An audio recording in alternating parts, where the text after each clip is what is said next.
am annoyed. Specifically annoyed about the way that several folks in Canadian national media who are given this huge, powerful platform choose to use it to discourage and dissuade people who just want to try to make the world a little less awful. As you know, I have been covering the March to Gaza. It was this march of thousands of people from around the world who gathered together to send a powerful signal that Israel needs to stop starving Palestinian civilians. Their goal was to march to the Rafah crossing, not to enter Gaza, to be clear, and to do so in an effort to get the humanitarian aid trucks that are lining that crossing to be allowed to enter. Pretty much all the international community can do to stop this genocide is increase political pressure on our lawmakers to then turn around and use the political levers that they have to put pressure on Israel to allow humanitarian aid to enter Gaza and to end the genocide.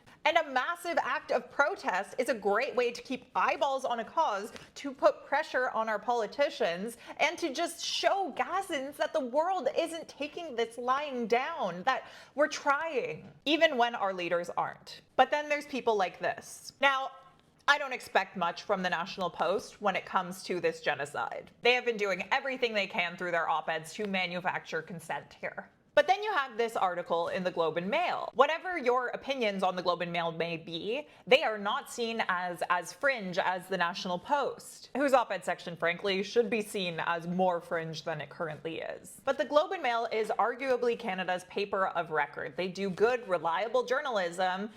But then there's op-eds like this. And I am going to read you a line from this op-ed. Quote, "One requires a precise medley of arrogance, ignorance, and hubris to fly to a foreign country and attempt to breach a decades-old barrier to enter an active war zone." I'm going to get into the projection happening here in a second, but this is just sloppy. If you spoke to anyone who was participating in this march, you would know that they weren't trying to enter an active war zone. They were just going up to this area in an active protest. They never intended to try to enter Gaza. But once again, knowing that would require you to actually listen to the protesters and ask them why they're doing it, ask them how they're doing it. And listening doesn't seem to be a strong suit of several columnists in Canadian media. In fact, you could say it takes a precise medley of arrogance, ignorance, and hubris to write an op-ed like this. She basically spends this whole op-ed cherry-picking examples of moments where she decided that these marchers were being ignorant or displayed a lack of understanding of the local community. And the reality is, when you're dealing with thousands of people, you will be able to find examples of people having moments of ignorance or maybe not understanding something. And to pick those out and use them to paint a narrative to mock these people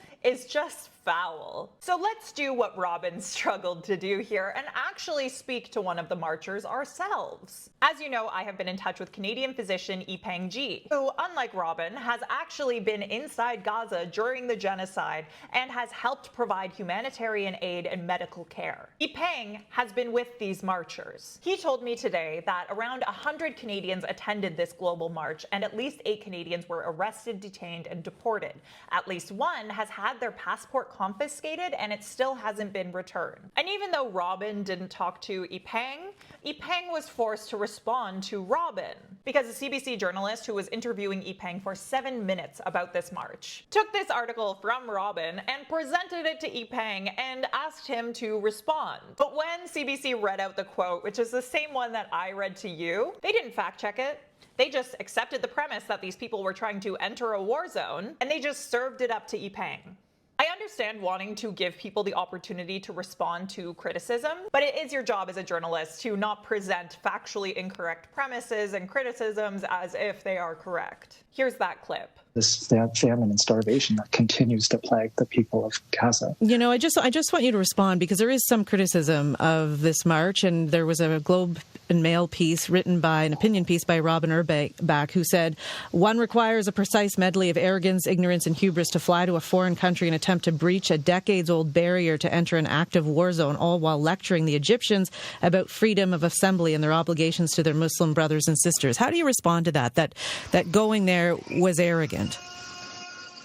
I think about how it's absolutely important to try. The fact that Yipeng was put in that position infuriates me. I think that there is something to be said for questioning the validity, the premise, and the good faith of a criticism before you throw it at someone, blindly parroting it, and frankly insult them like that. Because some people are going to hear that criticism on CBC presented like that, and they'll think that this is like some debate. When I don't think we need to debate the validity of people on their own dime, in their own time, going to try to protest a genocide. There's probably better questions to ask. So here is something that Yipeng told me about this. Quote, "The social and political context of Egypt is important to understand. There are tens of thousands of political prisoners, including students, activists, journalists who have attempted to organize in solidarity with the Palestinian people experiencing genocide by Israel. They have been disappeared by, and some are still held by, Egyptian authorities. This is well documented, as is how the Egyptian Hala Company has required thousands of dollars from Palestinians leaving Gaza to cross the border, or even the mistreatment of Palestinian evacuees in Egyptian hospitals who receive substandard care despite being evacuated from Gaza for medical reasons. Or the tens of thousands of Palestinians in Egypt without status and documents to attend work or school, and.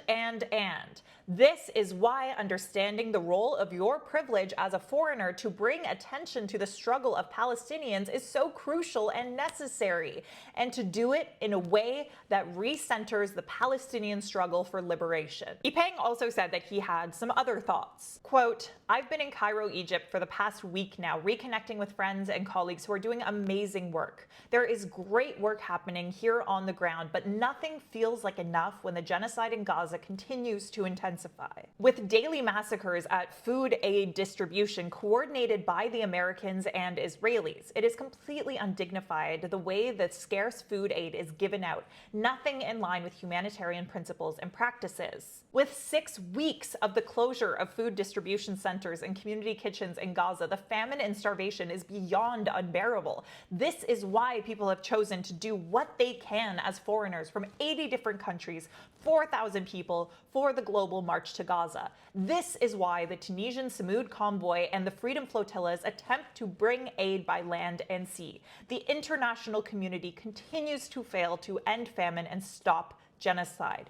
This is all preventable. So please tell me why our national media is devoting time, resources, and website space to headlines that are aimed at discouraging and problematizing those who are actually trying to stop a preventable genocide, to mocking their lack of understanding of the complicated reality of the Middle East, when it's pretty uncomplicated that there are trucks of aid sitting outside the border as kids, as civilians are starving to death. But I'm glad that our interviewers are spending the limited interview time they have with people on the ground, asking them how they feel about a Globe and Mail columnist saying that they're ignorant. This is why people say the media is complicit, and it is hard to see how they're wrong.